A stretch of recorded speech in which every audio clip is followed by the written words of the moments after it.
एक साधारण लड़के से सम्राट बनने की कहानी 15 अगस्त 1769 कोर्सिका द्वीप के छोटे से शहर अजैकियो में एक बच्चे का जन्म हुआ।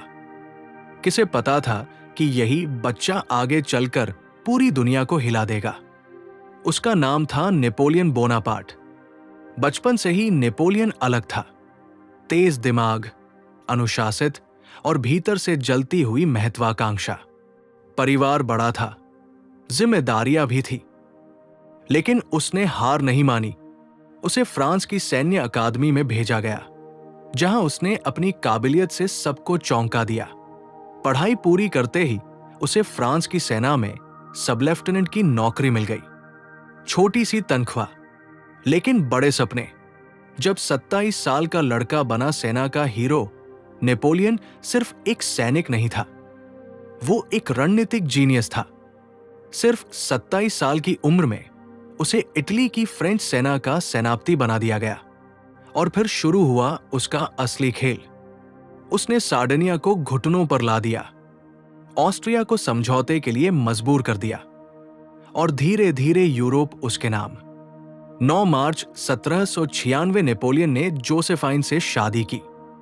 वो उससे बेहद प्यार करता था, लेकिन किस्मत को कुछ और मंजूर था। संतान न होने की वजह से उसे दूसरा विवाह करना पड़ा ऑस्ट्रिया की राजकुमारी मैरी लुई से। इस बार वो पिता बना, लेकिन दिल में कहीं जोसेफाइन ही बसी रही। अब नेपोलियन सिर्फ यूरोप नहीं, पूरी दुनिया जीतना चाहता था। 1798 में वो 35,000 सैनिकों के साथ मिस्र की ओर निकल पड़ा। रास्ते में माल्टा, पिरामिड और नील नदी पर कब्जा कर लिया। उसका सपना था भारत तक पहुंचकर ब्रिटिश साम्राज्य को खत्म करना, लेकिन यही किस्मत ने पहली बार उसका साथ छोड़ा। ब्रिटिश नौसेना के सामने उसे हार माननी पड़ी। फ्रांस लौटते ही नेपोलियन ने एक बड़ा कदम उठाया। 1799 में उसने सत्ता संभाली और खुद को शासक घोषित कर दिया। फ्रांसीसी जनता ने भी उसे अपना नेता मान लिया। 1804 में वो आधिकारिक रूप से फ्रांस का सम्राट बन गया। अब उसने देश में बड़े बड़े सुधार किए। शिक्षा प्रणाली बदली, कानून व्यवस्था मजबूत की, अर्थव्यवस्था सुधारी, चर्च की ताकत कम की। उसने फ्रांस को एक नई पहचान दी। हर महान कहानी में एक मोड़ आता है।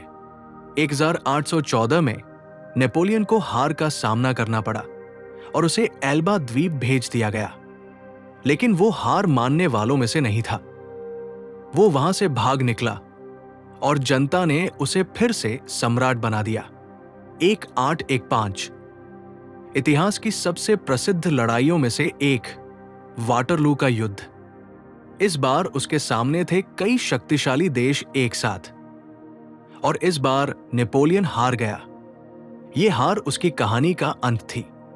उसे पकड़कर दूर सेंट हेलेना द्वीप पर भेज दिया गया। वहीं उसने अपने जीवन के आखिरी 6 साल बिताए। 5 मई 1821 52 साल की उम्र में उसने दुनिया को अलविदा कह दिया। कुछ लोग कहते हैं उसे पेट का कैंसर था, कुछ कहते हैं उसे जहर, आर्सेनिक दिया गया था। सच क्या है, ये आज भी एक रहस्य है।